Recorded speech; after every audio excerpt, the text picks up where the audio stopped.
দাবি করছি, জনগণ মনে করে সচিবালয়ে আগুন দেওয়ার পিছনে শেখ হাসিনা এবং তথাকথিত ওই গোয়েন্দা সংস্থার হাত রয়েছে। আমাদের সচিবালয়ে যারা আগুন দিচ্ছেন, প্রকৃতপক্ষে শেখ হাসিনাকে বাঁচাবার এবং দুর্নীতিপরায়ণ তৎকালীন এমপি মন্ত্রী, তথাকথিত ইউনিয়ন পরিষদের একজন চেয়ারম্যান, তাদের ইউনিটের একজন সভাপতি পর্যন্ত হাজার কোটি টাকার যে দুর্নীতি করেছেন, তার দলিল দস্তাবেজ যা সচিবালয়ে সংরক্ষণ ছিল, এগুলোকে পুড়িয়ে দিয়ে তারা শেখ হাসিনা সহ তাদের দোসরদের রক্ষা করতে চান।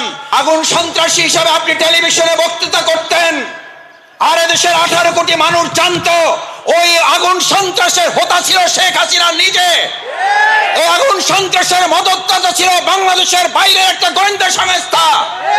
বাংলাদেশের স্বাধীনতার অর্জনের 53 বছর পর অতিবাহিত হলেও আমরা আমাদের জাতির এবং দেশের মানুষের ভাগ্যের পরিবর্তন করতে পারলাম না কেন? বাংলাদেশ জামাত ইসলামী দেশ স্বাধীনের পরে সেই সময় যে কথা বলেছিল, আজ 53 বছর পর মানুষ সেই কথা বলা শুরু করেছে। আমরা আমাদের বাংলাদেশকে একটি দেশ থেকে স্বাধীন করে আরেকটি দেশের খপ্পরে পড়লাম। সেখান থেকে আজ আমাদের এই তরুণ ছাত্র জনতা এখন সে কারণে স্লোগান দেয়, ঢাকা না দিল্লি, ঢাকা ঢাকা। আমাদের এই সময় সবচেয়ে গুরুত্বপূর্ণ 3টা স্লোগান ছিল, তার মধ্যে একটা স্লোগান হচ্ছে এই ঢাকা না দিল্লি, ঢাকা ঢাকা। কেন এই স্লোগান তুলতে হলো? এই স্লোগান বাংলাদেশ জামাত ইসলামী সেই স্বাধীনোত্তর সময় তুলেছিল। আমরা এই দেশের মানুষকে সতর্ক করে বলেছিলাম যে স্বাধীনতা আমরা অর্জন করেছি, মূলত আমরা বাঘের পিঠ থেকে সিংহের মুখের মধ্যে পড়েছি। সিংহের মুখের মধ্যে পড়ার কারণেই বিগত 17 বছরে সরকার বাংলাদেশকে একটা অঙ্গরাজ্য বানানোর অংশ হিসাবে শেখ হাসিনা বাংলাদেশের প্রধানমন্ত্রী না হতে পারার ক্ষোভের কারণে সেই দেশের সরকার মাঝে মধ্যে আমাদের শেখ হাসিনাকে মুখ্যমন্ত্রী হিসাবে সম্বোধন করত। কারণ তারা জানতো এই শেখ হাসিনা বাংলাদেশের মানুষের নির্বাচনে নির্বাচিত প্রধানমন্ত্রী নন। তারা জানতেন চাপিয়ে দেওয়া একজন রাষ্ট্রনায়ক হিসেবে আমাদের উপরে তাকে বসিয়ে দেওয়া হয়েছে। সম্মানিত ভাই এবং বন্ধুগণ, বাংলাদেশ জামাত ইসলামী সেজন্য মনে করে আল্লাহর জমিনে আল্লাহর আইনের আলোকে যতক্ষণ পর্যন্ত সমাজ রাষ্ট্র পরিচালিত না হবে ততক্ষণ পর্যন্ত মানুষের প্রকৃত ভাগ্যের পরিবর্তন হবে না। আমরা বিগত দিনে উন্নয়নের নামে কি শুনেছি? আমাদের একটা পদ্মা সেতুতে যে দুর্নীতি করা হয়েছে, এই পদ্মা সেতুর দুর্নীতি টাকা দিয়ে আরো 3টা পদ্মা সেতু বাংলাদেশে তৈরি করা সম্ভব ছিল। আমাদেরকে উন্নয়নের রোল মডেলের কথা শোনানো হয়েছে। আসলে উন্নয়নের রোল মডেলের পরিবর্তে আমাদেরকে দুর্নীতির রোল মডেলে পৃথিবীকে পরিচিত করে দেওয়া হয়েছে।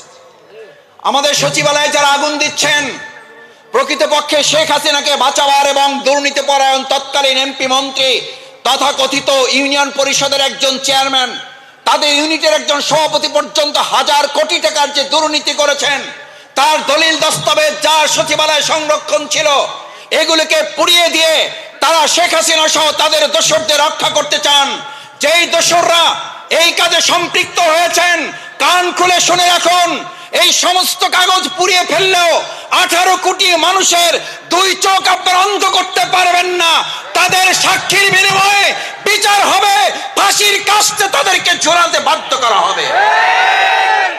সাথে একথাও পরিষ্কার বলি, সচিবালয়ে আগুন দিয়ে যদি কেউ মনে করেন এই অন্তর্বর্তীকালীন সরকার আর আমাদের জুলাই আগস্টের গণ অভ্যুত্থানের আন্দোলনের, বৈষম্য বিরোধী আন্দোলনের অকুতোভয় সৈনিকরা ভয় পেয়ে যাবে, তাহলে আপনারা বোকার স্বর্গে আছেন। কারণ আপনারা জুলাই আগস্টের গণ অভ্যুত্থান শুধু নয়, এখন তো সচিবালয়ে কয়েকটা ফ্লোরে আগুন দিয়েছেন।